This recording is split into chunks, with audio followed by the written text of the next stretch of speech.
Shein outlet, ang daming mura mga kabayan. Nasa Adsman nga pala tayo ngayon at nadaanan natin itong Shein outlet kaya isi-share po namin sa inyo. Ang dami nilang mga beauty products sa murang halaga kagaya ng mga lipstick, face powder, eyeliner at shadow at kung ano-ano pang mga pampaganda. Shoutout nga pala sa mga viewers at followers natin na nandito sa Adsman. Kaway-kaway naman mga kabayan. Kung hanggang ngayon nanonood ka pa rin ng bidyong ito, ibig sabihin nagugustuhan mo tong video na to kaya itag mo na yung kaibigan mong mahilig mag-shopping. Tamang-tama, malapit na naman ang sahod para may kasama kang pumunta dito at mamili.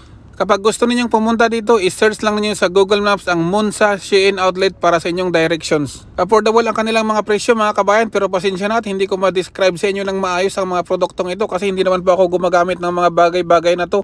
Pa-comment na rin kabayan kung saan kayo nanonood para naman malaman natin kung taga saan ang ating mga viewers at followers. Shoutout nga pala sa mga viewers at followers natin dyan sa Alriga, Abuhil, Karama, Dera, Bordubay, Satwa. Matapos mong itag ang kaibigan mong mahilig mag-shopping at hanggang ngayon inanonood ka pa rin ng bidyong ito, ibig sabihin nagugustuhan mo ang bidyong ito kaya umabot ka sa mga sapatos. Marami din silang mga sapatos kabayan sa murang halaga, mga high heels, flat shoes, pang opisina, pang casual, pang party-party. Meron din silang mga ladies handbag, ladies dresses at mga maleta kaya keep watching po mga kabayan.